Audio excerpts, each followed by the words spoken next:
Divine एको श्रीमद् भगवद गीता के अमृत वचन। नमो भगवते वासुदेवाय।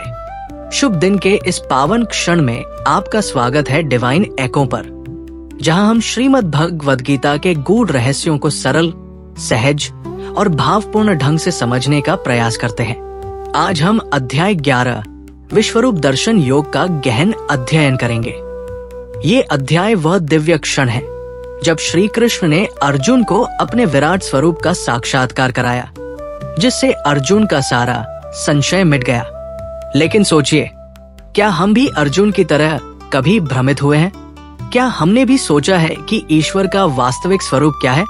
क्या हम केवल मूर्ति, चित्र या कल्पना तक ही सीमित हैं? या सच में जानना चाहते हैं कि भगवान कैसे हैं? तो आइए आज हम उस दिव्य अनुभव की यात्रा पर चलते हैं, जब स्वयं योगेश्वर श्री कृष्ण ने अपने विराट स्वरूप से अर्जुन को चमत्कृत कर दिया था। इस अनुभव को सुनकर आप भी भाव विभोर हो उठेंगे। लेकिन आगे बढ़ने से पहले, अगर आपने अभी तक डिवाइन एको को सब्सक्राइब नहीं किया है तो तुरंत करें, क्योंकि यहाँ हम लाते हैं गीता के अमृत वचन आपके जीवन को दिव्यता से भरने के लिए। श्रवणम, मननम, निदिध्यासनम, सुनना, मनन करना और उसे अपने जीवन में उतारना ही गीता का सार है। कहानी प्रारंभ होती है कुरुक्षेत्र के युद्ध भूमि में। अर्जुन अभी भी श्री कृष्ण से असमंजस में प्रश्न कर रहे थे।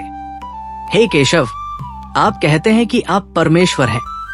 आप कहते हैं कि ये सारा जगत आप ही में स्थित है।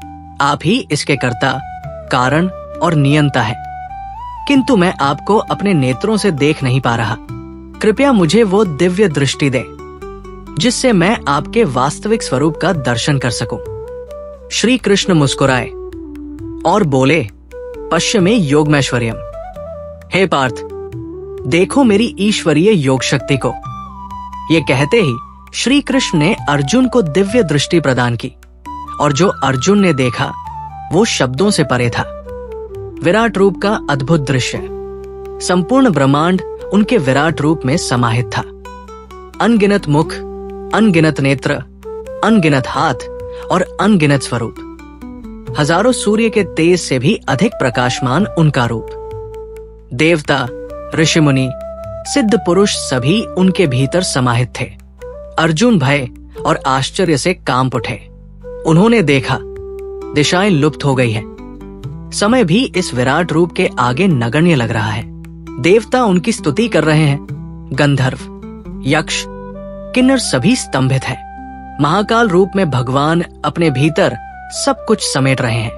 अर्जुन कांपते हुए बोले, हे जगन निवास, मैं आपको देखकर कांप रहा हूं।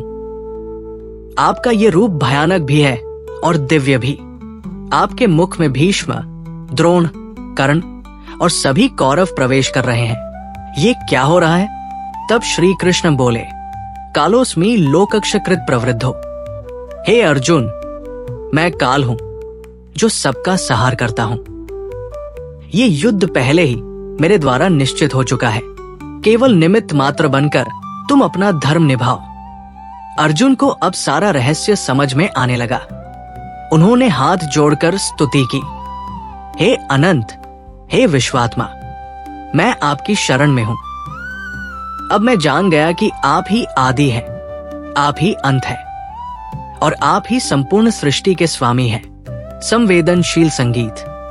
तो दोस्तों, क्या संदेश मिलता है इस विराट रूप दर्शन से? ईश्वर को केवल मूर्तियों तक सीमित मत समझिए। वे संपूर्ण सृष्टि में व्याप्त है। काल की गति को पहचानिए। हर चीज पहले से तय है। हम केवल निमित्त मात्र हैं। अहंकार छोड़कर ईश्वर की शरण में जाइए। जब अर्जुन ने समर्पण किया, तभी वे सच्चे ज्ञान को प्राप्त कर सके। आज का सार, ईश्वर को केवल समझने का प्रयास मत कीजिए, उन्हें अनुभव कीजिए, समर्पण कीजिए। क्योंकि जब अर्जुन ने अहंकार त्याग दिया, तभी उन्होंने सच्ची श्रद्धा प्राप्त की। भक्त्या त्वनन्या शक्य अहमेवं विधोर्जुन। हे अर्जुन, केवल अनन्य भक्ति से ही इस विराट रूप को देखा और समझा जा सकता है। अंतिम प्रश्न, क्या आप तैयार हैं इस विराट सत्य को अनुभव करने के लिए? अगर हाँ, तो आज से अपने अहंकार, भय और भ्रम को छोड़कर श्री कृष्ण की शरण में आइए। अगर ये ज्ञान आपको रुचिकर लगा तो डिवाइन एको को सब्सक्राइब करना न भूलें। हर दिन हम गीता के अमृत वचनों को आपके हृदय तक पहुंचाएंगे। हरे कृष्ण कृष्ण कृष्ण हरे हरे, हरे राम राम राम हरे हरे।